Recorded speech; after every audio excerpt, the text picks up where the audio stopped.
Hi friends, welcome back to Parthvi's kitchen. Boneless mutton curry చాలా సింపుల్గా టేస్టీగా ఎలా ప్రిపేర్ చేసుకోవాలో ఈరోజు వీడియోలో మనం చూద్దాం.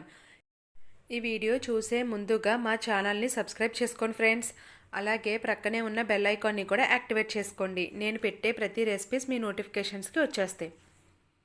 మరి ప్రాసెస్లోకి వెళ్ళిపోదామా? నేను ఇక్కడ 1 kg బోన్లెస్ మటన్ని తీసుకున్నాను. ఇప్పుడు దీంట్లో కొంచెం వాటర్ వేసుకుని 4-5 టైమ్స్ నీట్గా వాష్ చేసుకోవాలి. నేను ఈ మటన్లో మూలుగు ముడుసలను కూడా తీసుకున్నాను కాబట్టి ప్రెజర్ పెట్టి వండట్లేదు. ప్రెజర్ పెట్టినట్లయితే మూలుగు లోపల ఉన్న జెల్ అంతా పోతుంది. కాబట్టి డైరెక్ట్గా స్టీమ్ మీదే ఉడికించుకున్నట్లయితే చాలా టేస్టీగా ఉంటుంది కర్రీ. ముందుగా ఒక ప్యాన్ స్టవ్ మీద పెట్టుకుని ఒక 1/2 కప్ ఆయిల్ని వేసుకోవాలి. ఆయిల్ హీట్ అయిన తర్వాత 1 kg మటన్కి 2 పెద్ద సైజు ఉల్లిపాయ చిన్న చిన్న ముక్కలుగా కట్ చేసుకుని వేసుకోవాలి. అలాగే 5-6 పచ్చిమిర్చి సగం కట్ చేసి వేసుకోవాలి. ఇప్పుడు దీంట్లో 1/2 టీ స్పూన్ పసుపుని వేసుకోవాలి. అలాగే రుచికి సరిపడినంత సాల్ట్ యాడ్ చేసుకుని అంతా కలిసేటట్టు ఒకసారి బాగా మిక్స్ చేసుకుని ఉల్లిపాయ ముక్కలు లైట్ గోల్డెన్ కలర్ వచ్చేంత వరకు మంచిగా ఫ్రై చేసుకోవాలి.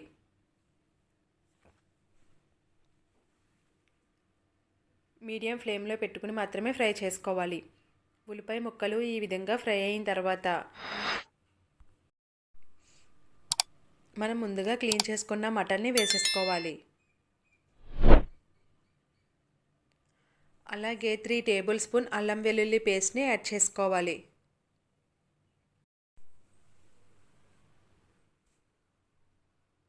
ఇప్పుడు అంతా కలిసేటట్టు ఒకసారి బాగా మిక్స్ చేసుకుని ఒక 20 నిమిషాల వరకు ఆవిరి మీద మటన్ ముక్కల్ని ఉడికించుకోవాలి.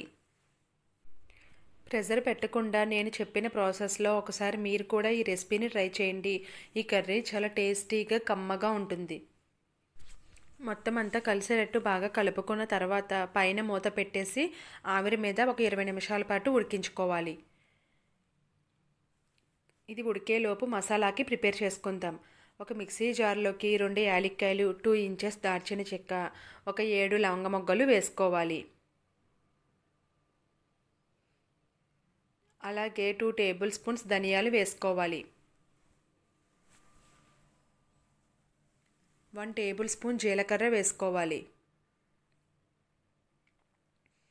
అలాగే 1 టేబుల్ స్పూన్ గసగసాలు వేసుకోవాలి.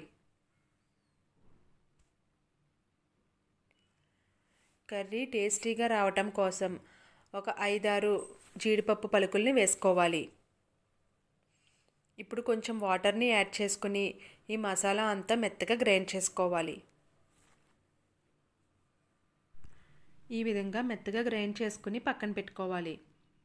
20 నిమిషాల తర్వాత కర్రీ ఎలా ఉందో ఒకసారి చూద్దాం రండి. మటన్ పీసెస్ నుంచి వాటర్ అనేది రిలీజ్ అవుతుంది. ఈ విధంగా వాటర్ రిలీజ్ అయ్యి మరలా దగ్గరికి వచ్చేంత వరకు ఉడికించుకోవాలి. ఈ ప్రాసెస్ అంతా ఒక 20 నిమిషాలు పడుతుంది.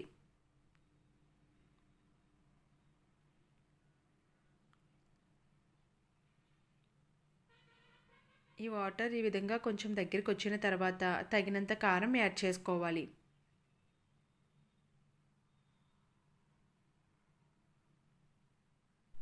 మరలా ఒకసారి అంతా కలిసేటట్టు బాగా మిక్స్ చేసుకుని ఈ కారం పచ్చివాసన పోయేంత వరకు ఒక 5 నుంచి 10 నిమిషాల వరకు ఆయిల్లో బాగా ఫ్రై చేసుకోవాలి. ఆయిల్ ఈ విధంగా పైకి తేలిన తర్వాత మనం ముందుగా గ్రైండ్ చేసి పెట్టుకున్న మసాలా పేస్ట్ని కూడా యాడ్ చేసేసుకోవాలి. మరలా ఒకసారి అంతా కలిసేటట్టు బాగా మిక్స్ చేసుకుని ఉప్పు కారం సరిపోయిందో లేదో ఒకసారి చెక్ చేసుకోండి. సరిపోకపోతే మీ టేస్ట్కి తగ్గట్టుగా యాడ్ చేసుకోవచ్చు. కర్రీలో వాటర్ అనేది వేయకండి, మటన్ నుంచి వచ్చిన వాటర్ సరిపోతుంది. ఇప్పుడు కర్రీ దగ్గరికి వచ్చేంత వరకు ఉడికించుకోవాలి. మధ్య మధ్యలో ఒకసారి కలుపుకుంటూ కర్రీ దగ్గరికి వచ్చేంత వరకు ఉడికించుకోవాలి. ఈ కర్రీలో వాటర్ వేయకుండా ప్రెజర్ పెట్టకుండా నేను చెప్పిన ప్రాసెస్లో మీరు కూడా ఒకసారి ట్రై చేయండి. కర్రీ చాలా టేస్టీగా కమ్మగా ఉంటుంది, చాలా పర్ఫెక్ట్గా వస్తుంది. కర్రీ ఈ విధంగా దగ్గరికి వచ్చిన తర్వాత స్టవ్ ఆఫ్ చేసుకుని సర్వ్ చేసుకోవాలి. ఎంతో టేస్టీగా ఉండే బోన్లెస్ మటన్ కర్రీ రెడీ అయిపోయింది. Thank you for watching. మీకు ఈ వీడియో కనుక నచ్చినట్లయితే లైక్ చేయండి, అలాగే కామెంట్ చేయండి. మరెన్నో కొత్త రెసిపీస్ కోసం మా ఛానల్ని సబ్స్క్రైబ్ చేసుకోండి ఫ్రెండ్స్. తప్పకుండా మీరు ఈ రెసిపీని ట్రై చేసి ఎలా ఉందో కామెంట్ చేయండి. Thank you for watching.